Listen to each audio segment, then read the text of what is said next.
அஸ்ஸலாமு அலைக்கும் வரஹ்மத்துல்லாஹி வபரகாத்துஹு. அன்பார்ந்த நேயர்களே, சகோதரிகளே, மீண்டும் ஒரு நிகழ்ச்சியினூடாக உங்களை சந்திப்பதில் பெருமகிழ்ச்சி அடைகின்றோம். புகழ் அனைத்தும் அல்லாஹ்வுக்கே, அல்ஹம்துலில்லாஹ். இன்றும் மிக முக்கியமான காத்திரமான சமூகத்திலே பேசப்படக்கூடிய ஒரு தலைப்பினூடாகத்தான் நாங்கள் உங்களை சந்திக்கின்றோம். அதாவது இலங்கைக்கு இறக்குமதி செய்யப்படக்கூடிய குர்ஆன்கள் தேக்கி வைக்கப்பட்டிருக்கின்றன, அதனை எரிப்பது யார் தடுத்தார்கள் என்பது பற்றி தான் இன்று நாங்கள் பேச இருக்கிறோம். இதற்கான தெளிவை வழங்குவதற்காக வேண்டி அகில இலங்கை ஜம்மியத்துல் உலமாவுடைய நிறைவேற்று குழு உறுப்பினர், அதே போன்று அகில இலங்கை ஜம்மியத்துல் உலமாவுடைய இளைஞர் விவகார குழு செயலாளர் சகோதரர் ஷேக் ரிஃபா ஹசன் மதனி ரஷாதி அவர்கள் இங்கே வரை இருந்திருக்கிறார்கள். அவர்களை நேரடியாக நிகழ்ச்சிக்குள் அழைத்து செல்வோம். அஸ்ஸலாமு அலைக்கும் வரஹ்மத்துல்லாஹி வபரகாத்துஹு. வலைக்கும் அஸ்ஸலாம் வரஹ்மத்துல்லாஹி வபரகாத்துஹு. சுகமாக இருக்கிறீங்களா? அல்ஹம்துலில்லாஹ். ஆம் சகோதரர்களே, இந்த விவகாரத்தை புரிந்து கொள்வதற்கு முன்னால் 2016 ஆண்டு தொடக்கம் முஸ்லிம் சமூகத்தின் மீது, குறிப்பாக குர்ஆனுடைய திருவசனங்கள் மீது ஒரு தாக்குதல் தாக்கப்பட்டு கொண்டே வந்திருப்பதை நாங்கள் பார்த்து கொண்டிருக்கிறோம். எங்களுக்கு எல்லோருக்கும் தெரியும். அதாவது திருக்குர்ஆனுடைய பல திருவசனங்கள், குறிப்பாக 30 திருவசனங்கள் பயங்கரவாதத்தை போதிக்கின்றன என்ற ஒரு விஷயத்தை பௌத்த கடும்போக்கு சிந்தனை உள்ள பௌத்த மதகுருமார்கள் பௌத்தர்கள் சொல்லி வந்தார்கள். அதே போன்றுதான் 2017 ஆண்டு இப்படியான பிரச்சனைகள் வரும் பொழுது இது நீதிமன்றத்துக்கு சென்ற நேரத்திலே நீதிமன்றம் முஸ்லிம் சமய பண்பாட்டல் அலுவலக திணைக்களத்துக்கு ஒரு கடிதத்தை அனுப்பி இந்த 30 திருக்குர்ஆன் வசனத்துக்குரிய விளக்கம் கோரியிருந்தது. முஸ்லிம் சமய பண்பாட்டு அலுவலக திணைக்களம் அகில இலங்கை ஜம்மியத்துல் உலமாவுக்கு இவைகளை அனுப்பி விளக்கம் கோரியிருந்த சந்தர்ப்பத்திலே மிக தெளிவான விளக்கங்களை அகில இலங்கை ஜம்மியத்துல் உலமா கொடுத்திருந்தது. அதற்கு பின்னால் 2019 ஆண்டு துரதிர்ஷ்டவசமாக நடைபெற்ற அந்த ஈஸ்டர் குண்டு தாக்குதல், அது மிகப்பெரிய ஒரு பாரிய பிரச்சனையை, பாரிய குழப்பத்தை முஸ்லிம்களுக்கு அது ஏற்படுத்தியது என்றால் அது மிகையாகாது. அந்த அடிப்படையில் அந்த சந்தர்ப்பத்திலேயும் திருக்குர்ஆனுடைய வசனங்கள் தான் இவர்கள் இப்படியான காரியங்கள் செய்வதற்கு, இந்த குர்ஆன் வசனங்கள் தான் அவர்களை தூண்டின என்று சொல்லப்பட்ட பொழுது, இலங்கைக்கு இறக்குமதி செய்கின்ற அல்லது வெளிநாடுகளிலிருந்து இலங்கைக்கு வரக்கூடிய திருக்குர்ஆன் மட்டுமல்ல, அரபு நூல்கள், அரபு மதரசாக்களுக்கு தேவையான பால்நூல்கள் எல்லாம் தடை செய்யப்பட்டன. எந்த திருக்குர்ஆனும் இங்கே இலங்கைக்கு இறக்குமதி செய்யக்கூடாது, குர்ஆன் வசனங்கள் அடங்கிய அரபு நூல்கள் வரக்கூடாது என்று. அந்த சந்தர்ப்பத்திலே முஸ்லிம் சமய பண்பாட்டு அலுவலர்கள் திணைக்களத்தின் பணிப்பாளராக இருந்த சகோதரர் ஷேக் ABM அஷ்ரஃப் நலீமி அவர்கள், முஸ்லிம் சமய பண்பாட்டு அலுவலர்கள் திணைக்களம், புத்த சாசன அமைச்சு, அதே போன்று பாதுகாப்பு அமைச்சு, இவர்கள் எல்லோரும் சேர்ந்து ஒரு கமிட்டியை உருவாக்கி புத்தக மீளாய்வு குழு, புக் ரிவ்யூ கமிட்டி என்று ஒரு கமிட்டியை போட்ட சந்தர்ப்பத்திலே அந்த கமிட்டி தனது வேலையை அவர்கள் கொடுத்த சில வழிகாட்டின் அடிப்படையில் புத்தகங்களை இறக்கி கொண்டிருக்கின்ற நேரத்திலே அகில இலங்கை ஜம்மியத்துல் உலமா தொடராக ஜனாதிபதி, அதுபோன்று ஜனாதிபதி பாதுகாப்பு தரப்பு எல்லா நிறுவனத்துக்கும் அமைப்புகளுக்கும் கடிதம் அனுப்பி எல்லா மதத்தினர்களுக்கும் கொடுக்கப்பட்டிருக்கின்ற அந்த சுதந்திரம் எங்களுக்கும் வேண்டும் என்று வலியுறுத்தி கொண்டே இருந்தது என்ற செய்தியை நாங்கள் பார்க்கின்றோம். ஷேக் அவர்களை நீங்கள் சொல்ல வேண்டும், இப்படி ஒரு கமிட்டி போடப்பட்டிருக்கிறது. இந்த கமிட்டி போடப்பட்ட நாளிலிருந்து இன்று வரை அவர்கள் எவ்வாறு வேலை செய்து கொண்டிருக்கிறார்கள் என்பதை நீங்கள் சுருக்கமாக சொல்ல வேண்டும். அதாவது புத்தக மீளாய்வு குழு உருவாக்கப்படுகிறது இந்த உயர்த்த ஞாயிறு பிரச்சனைக்கு பின்னால், அந்த குண்டு தாக்குதலுக்கு பின்னால். அதிலே அகில இலங்கை ஜம்மியத்துல் உலமா உடைய பிரதிநிதிகள், வக்ஃப் சபையுடைய பிரதிநிதிகள் எல்லாம் அதிலே உள்வாங்கப்படுகிறார்கள். அதே போல் யாரெல்லாம் இலங்கைக்கு குர்ஆன் பிரதிகளை, தர்ஜமாக்களை, புத்தகங்களை, இஸ்லாமிய புத்தகங்களை தருவிக்கிறார்களோ அவர்கள் அவ்வப்போது ஜம்மியத்துல் உலமாவை நாடக்கூடிய ஒவ்வொரு கட்டத்திலேயும் ஜம்மியத்துல் உலமா பாதுகாப்பு தரப்புடனும் அதே போல் பாதுகாப்பு செயலாளருடனும் பல விடுத்தங்கள் இது சம்பந்தமாக கதைத்திருக்கிறது. 2021 கூட பெரிய தொகையான இஸ்லாமிய நூட்கள் வந்து ஹாபரில் இருக்கக்கூடிய நேரத்தில் ஜம்மியத்துல் உலமாவுடைய கடிதம் இவருக்கு அனுப்பி வைக்கப்படுகிறது, பாதுகாப்பு செயலாளருக்கு அனுப்பி வைக்கப்படுகிறது. இதுக்கான துரித நடவடிக்கை எடுக்கும்படியாக. ஆம் ஷேக் அவர்களை நீங்கள் தெளிவாக சொன்னீர்கள். ஜம்மியத்துல் உலமா தனது பணியை செய்து கொண்டிருக்கிறது. பகுப்பாய்வு குழு அதனுடைய வேலையை அது செய்து கொண்டிருக்கிறது. பகுப்பாய்வு குழு எந்தெந்த அடிப்படைகள் எந்தெந்த நிபந்தனைகளை வைத்து அந்த நூட்களை பகுப்பாய்வு செய்யும்? வருகின்ற குர்ஆனாக இருக்கட்டும், மரபு நூட்களாக இருக்கட்டும், எந்த அடிப்படையில் அது பகுப்பாய்வு செய்வோம்? அந்த மீளாய்வு குழு அவர்களுக்கு கொஞ்சம் பாதுகாப்பு அமைச்சு, அதே போல் ஜனாதிபதி ஆணைக்குழுவின் பரிந்துரைகளுக்கு ஏற்பதான் அவர்கள் அதை வெளியிட பரிந்துரை செய்ய முடியும். குறிப்பாக அவர்களுக்கு கொடுக்கப்பட்டிருக்கக்கூடிய சில பாட நூலாசிரியர்களுடைய பெயர்களை குறிப்பிட்டு இந்த நூலாசிரியருடைய புத்தகங்கள் இந்த நாட்டுக்கு வருவதற்கு நீங்கள் பரிந்துரை செய்வதற்கு உங்களுக்கு அதிகாரம் இல்லை, இவர்களுடைய நூல்கள் வரக்கூடாது, அவர்களுக்கு அதிகாரம் அதுக்கு கொடுக்கப்படவில்லை. அதே போல் குர்ஆன் தர்ஜமாக்கள் வரும் பொழுது, அதாவது அரபு குர்ஆன்கள் அல்ல, தர்ஜமாக்கள் வரும் பொழுது ஜனாதிபதி ஆணைக்குழுவுடைய பரிந்துரையில் இருக்கிறது, அதை அடிக்குறிப்புகளுடன் வந்து சேருவதுதான் இந்த நாட்டுக்கு பொருத்தமானது என்ற அந்த பரிந்துரையை வைத்துத்தான் அவர்களுக்கு அதிகாரம் கொடுக்கப்பட்டிருக்கிறது.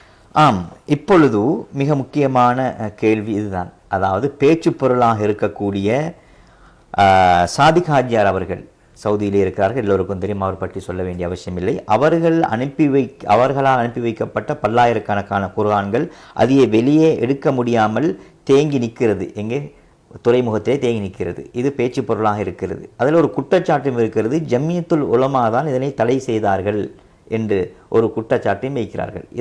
இது என்ன நடந்தது, இதற்கான காரணம் என்ன நடந்து கொண்டிருக்கிறது என்பதை நீங்கள் தெளிவாக சொல்ல வேண்டும். அதாவது இந்த புத்தக மீளாய்வு குழு இவ்வாறு செயல்பட்டு கொண்டிருக்கக்கூடிய நேரத்திலே மக்காவில் இருக்கக்கூடிய இலங்கையைச் சேர்ந்த சாதிக் ஹாஜியார் அவர்கள் ஒரு 40 ஃபீட் உள்ள, அதாவது ஒரு கொள்கலன் குர்ஆனை அனுப்பி வைக்கிறார். அதிலே 25,000 அல்லது 25,000 நினைக்கிறேன் குர்ஆன் பிரதிகள், 15,500க்கு மேற்பட்ட தர்ஜமாக்களையும் இந்த நாட்டுக்கு அவர் அனுப்பி வைக்கிறார்.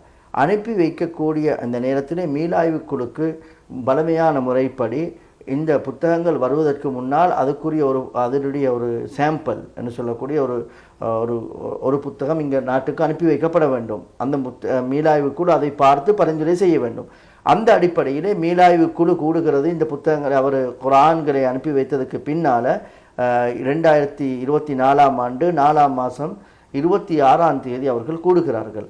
கூடி அதிலே இருக்கக்கூடிய அந்த உறுப்பினர்கள் அவர்களுக்கு கொடுக்கப்பட்டிருந்த அந்த விதிமுறைகளின்படி குர்ஆன் பிரதிகளை உடனடியாக விடுவிப்பதற்கு பரிந்துரை செய்கிறார்கள். அது முதலாவது விடயம். இரண்டாவது விடயம், அதில் இருக்கக்கூடிய தமிழ் தர்ஜமாக்களை ஜனாதிபதி ஆணைக்குழு, அதே போல் இலங்கை நாட்டுடைய பாதுகாப்பு அமைச்சால் கொடுக்கப்பட்ட விதிமுறைகளின் அடிப்படையில் இதை வெளியிடுவதற்கு பரிந்துரை செய்வதற்கு முடியாது என்று சொல்லி அவர்கள் அந்த பரிந்துரையை மறுக்கிறார்கள். இந்த பின்னணியில் தான் சாதிக் ஹாஜியார் அவர்கள் அகில இலங்கை ஜம்மியத்துல் உலமாவை நாடுகிறார். நான் குறுக்கிடவில்லை ஷேக் அவர்களே. அவர்கள் அனுப்பியது முஸ்லிம் சமய பண்பாட்டர்கள் திணைக்களத்துக்கு குர்ஆனை அரசாங்கத்தினால் ஒரு குழு போடப்பட்டிருக்கிறது. இப்படி இருக்கும் பொழுது ஏன் ஜம்மியத்துல் உலமாவிலும் சாதிக் ஹாஜியார் அவர்கள் வர வேண்டும்? உண்மையில் ஒரு பொருத்தமான கேள்வியை தான் நீங்கள் கேட்கிறீர்கள். சாதிக் ஹாஜியார் அவர்கள் அகில இலங்கை ஜம்மியத்துல் உலமாவை நாடுவதற்கான முக்கியமான காரணம் இதுவாகத்தான் இருக்க வேண்டும். அதாவது இலங்கை நாட்டுடைய முஸ்லீம் விடயங்களை முஸ்லீம்களுடைய தலைமை தாங்கக்கூடிய ஒரு சபை என்றும், இவர்களை நாடினால் இதை செய்து கொள்ள முடியும், அவர்களுடைய உதவியை பெற்றுக்கொள்ளலாம் என்று சொல்லித்தான் சாதிக் ஹாஜியார் அவர்கள் ஜம்மியத்துல் உலமாவை நாடுகிறார். நாடிய நேரத்திலே உடனடியாக அகில இலங்கை ஜம்மியத்துல் உலமா எடுக்கக்கூடிய அடுத்த கட்ட நடவடிக்கை, அவரை யாருடனெல்லாம் இதை பேசி அனுப்பி வைத்தார் என்று குறிப்பிடுகிறார் அவருடைய கடிதத்திலே, அவர்களையும் அழைத்து இந்த விடயத்தை நாங்கள் ஆலோசனை செய்யலாம், இதை விடுவிப்பதற்கு இதை எவ்வாறு பரிந்துரை செய்யலாம் என்று ஒரு முடிவொன்று எடுப்பதற்காக வேண்டித்தான் அகில இலங்கை ஜம்மியத்துல் உலமா இந்த நாட்டுடைய புத்த சாசன அமைச்சர், அதே போல் வெளிவிவகார அமைச்சர், முன்னாள் மேல் மாகாண ஆளுநர் போன்றவர்களை எல்லாம் அழைக்கிறார்கள். ஆனால் அதில் நான் நினைக்கிறேன் முன்னாள் மேல் மாகாண ஆளுநர் அவர்கள் கலந்து கொண்டு சாதிக் ஹாஜியார் அவர்கள் சார்பாகவும் சிலர்களும் அங்கு கலந்து கொள்கிறார்கள். கலந்து கொண்டதன் பின்னால் அவர்களுடன் தெளிவாக இது பேசப்படுகிறது. தெளிவாக பேசப்பட்டு இவ்வாறு இருக்கக்கூடிய நிலைமையில் இலங்கைக்கு இந்த தர்ஜமாக்களை வெளியே கொண்டு வருவதற்கு நாங்கள் என்ன மாதிரியான முயற்சி செய்யலாம் என்ற அடிப்படையிலே அந்த மஷூரா நடந்து அதிலே ஒரு தீர்வாக அமைகிறது. ஜிஹாத் சம்பந்தப்பட்ட வசனங்களுக்குரிய விளக்கங்களை அடிக்குறிப்பிட்டு அதை வெளியிடுவதற்கான முயற்சியை நாங்கள் மேற்கொள்வோம் என்று கூறி அதை சாதிக் ஹாஜியார் அவர்களுக்கும் அகில இலங்கை ஜம்மியத்துல் உலமா எத்தி வைக்கிறது. எத்தி வைத்ததன் பின்னால் சாதிக் ஹாஜியார் அவர்கள் மீண்டும் ஜமியத்துல் உலமாவை 3 வாரங்களுக்கு முன்னால் அகில இலங்கை ஜமியத்துல் உலமாவை சந்திக்கிறார். அந்த சந்தித்த சந்தர்ப்பத்திலேயும் முழு தெளிவுகளும் கொடுக்கப்பட்டு, அதாவது இந்த நாட்டுக்கு குர்ஆன் பிரதிகள் வரும்பொழுது இவ்வாறான கடுமையான சட்டங்கள் இருப்பதனால் நாங்கள் இப்பொழுது அடிக்குறிப்புகளுடன் இதை வெளியிடுவதுதான் பொருத்தமானது என்று பேசப்பட்டு அவர் அதை ஏற்றுக்கொண்டு அதற்கு பின்னால் தான் அவர் இந்த மாதம், அதாவது ஜூலை மாதம் 17ஆம் தேதி சாதிக் ஹாஜியார் அவர்கள் முஸ்லிம் கலாச்சார திணைக்களத்துடைய தற்போதைய பணிப்பாளருக்கு ஒரு கடிதம் அனுப்பி வைக்கிறார். அந்த கடிதத்தில் அவர் குறிப்பிடுகிறார், நான் ஏற்கனவே இந்த நாட்டுக்கு குர்ஆனை அனுப்பும் பொழுது, தர்ஜமாக்களை அனுப்பும் பொழுது கலாச்சார திணைக்களத்துடைய முன்னாள் பணிப்பாளர் அதேபோல் புத்தசாசன அமைச்சருடன் கலந்து ஆலோசித்து அல்லது அவர்களுடைய அறிவுரைகளை பெற்றுத்தான் நான் அனுப்பி வைத்திருக்கிறேன்.